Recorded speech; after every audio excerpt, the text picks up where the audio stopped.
اور پھر تنازعات کا ایک حل نکالے۔ اخبار نے اس رول پر جو متوقع ہے یا جس کا آغاز مشرق وسطیٰ سے ہوا ہے اور اب یوکرین کی طرف چینی صدر کے جو قدم ہیں وہ بڑھ رہے ہیں، اسے گلوبل پاور بروکر کہا ہے، یعنی ایک عالمی امن کا ایک دلال کہا ہے، لیکن ہم اسے ضامن کہتے ہیں یا فیسیلیٹیٹر کہتے ہیں۔ یعنی چین عالمی تنازعات میں اپنے سٹائل سے، یعنی تجارت کو غالب رکھتے ہوئے اب ایک رول پلے کرنا چاہتا ہے، فریق بنے بغیر۔ تو یہ ایک بہت بڑی بات ہے۔ اس میں ہماری دلچسپی کا سب سے اہم پہلو یہ ہے کہ اگر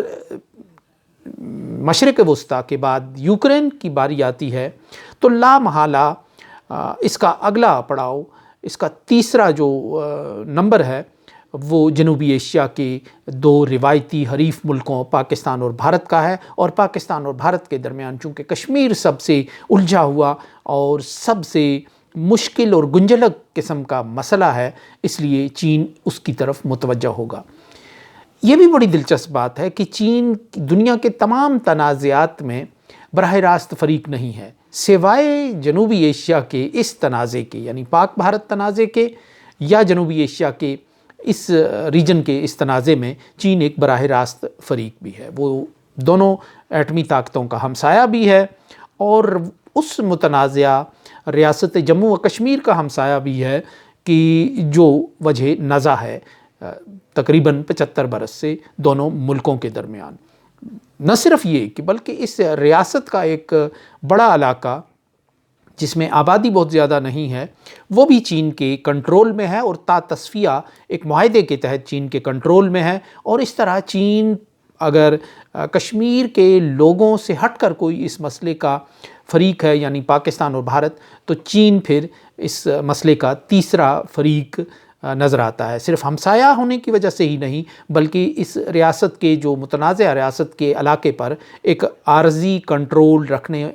والے ملک کی حیثیت سے بھی وہ براہ راست اس کا ایک فریق نظر آتا ہے۔ تو یہاں چین کی پوزیشن جو ہے وہ خاصی نازک ہے، لیکن یہ ہو نہیں سکتا کہ چین دنیا میں دائیں بائیں دور دراز جا کے ڈپلومیسی کرتا پھرے، لیکن وہ اس خطے میں جہاں وہ موجود ہے، جہاں اس کا سٹیک لگا ہوا ہے، وہاں وہ براہ راست کوئی کردار ادا نہ کرے یا ترغیب نہ دے دونوں ملکوں کو قریب آنے کی۔ چین بھارت کا ایک بہت بڑا تجارتی پارٹنر ہے۔ چین کے بھارت کے فوجی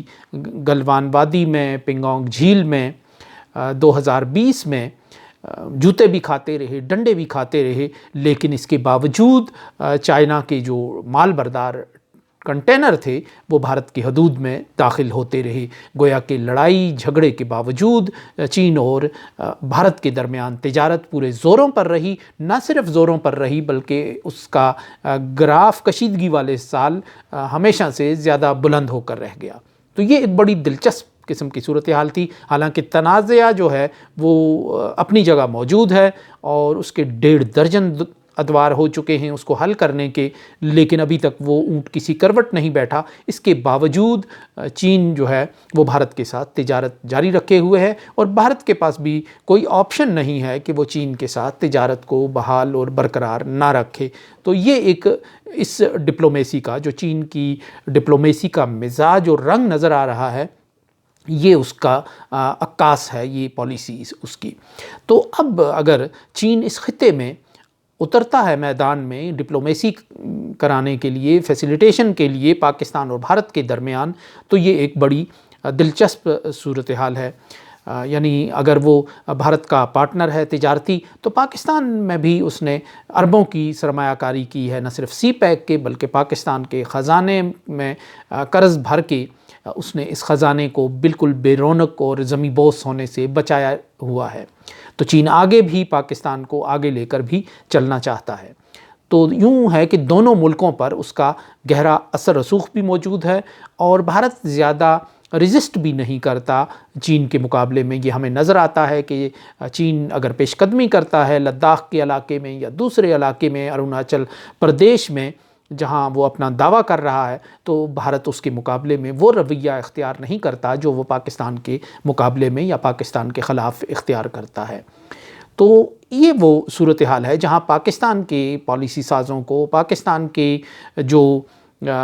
وزارت خارجہ کے مدار المہام ہیں یا پالیسی بنانے والے لوگ ہیں، ان کو سوچنا ہوگا کہ چین جب اس میدان میں اترے گا تو وہ اپنے سٹائل سے اترے گا، وہ تجارتی انداز سے اترے گا، وہ ترغیب دینے کے انداز میں اترے گا، اور اس میں ایک اپنا ایک انداز ہوگا۔ اور جو امریکہ کی طرف سے حال ہی میں یہ کہا گیا ہے کہ وہ خاصی بے بسی کا جو اظہار کیا گیا ہے، جس پہ میں ایک بلاگ کر چکا ہوں، کہ جو ان کی نیڈ پرائس کی طرف سے، جو دفتر خارجہ کے ایک ترجمان ہیں، ان کی طرف سے جو کہا گیا تھا، اسٹیٹ ڈپارٹمنٹ کے تو ان کی طرف سے جو کہا گیا تھا کہ امریکہ اپنے طور پر کچھ نہیں کر سکتا، اگر پاکستان اور بھارت مل کر امریکہ سے درخواست کریں تو وہ کوئی کردار ادا کر سکتا ہے۔ تو یہ تقریباً یہی تھا کہ یہ تنازع میں الجھنے سے بچنے کی ایک کوشش تھی اور ہاتھ کھڑے کرنے کی کوشش تھی، اور اس میں چین کو مزید سپیس مل رہی ہے کہ وہ جنوبی ایشیا کے ان دو روایتی حریفوں کے درمیان کوئی کردار ادا کرے۔ تو لامحالہ یہ نظر آ رہا ہے کہ چین اگر مشرق وسطیٰ کے بعد یوکرین میں بھی کوئی بڑا بریک تھرو کرنے میں کامیاب ہو جاتا ہے تو اس کا تیسرا پڑاؤ ساؤتھ ایشیا ہوگا، پاکستان اور بھارت ہوں گے، اور کشمیر ہوگا۔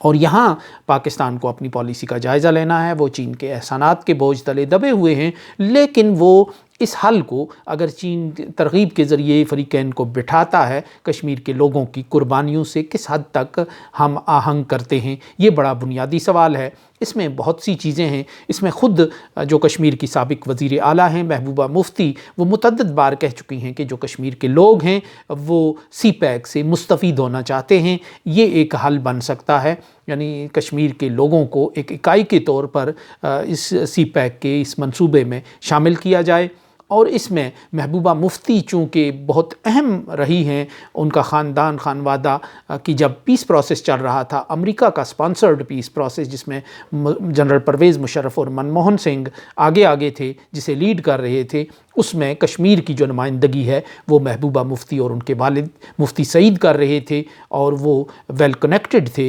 عالمی قوتوں اور طاقتوں کے ساتھ۔ تو گویا کہ جو ایک سیلف گورننس یا کشمیر کا جو اس وقت ایک حل تلاش کیا جا رہا تھا، امریکن بیکڈ حل، اب اس میں اگر سی پیک کے ساتھ ملنے کی جو محبوبہ مفتی بات کر رہی ہیں تو وہ خواہش بھی شامل ہوتی ہے، تو اس میں چین اور امریکہ دونوں کے لیے ایک ون ون سچویشن بنتی ہے، اور دیکھنا یہ ہے کہ اب اس کو پاکستان اور بھارت کے لیے ون ون سچویشن میں کیسے بدلا جا سکتا ہے۔ لیکن بہرحال پاکستان کے پالیسی سازوں کو اب ذہنی طور پر اس بات کے لیے تیار رہنا ہوگا کہ چین پر اعتماد ہو کر دو بڑے تنازعات کو حل کرنے کے بعد جو اس ریجن میں اپنے علاقے میں پاکستان اور بھارت میں اور کشمیر میں قدم رکھے گا، اور یہ ایک نوشتہ دیوار ہے۔ سو اس کے ساتھ ہی اجازت دیجیے، اللہ نگہبان۔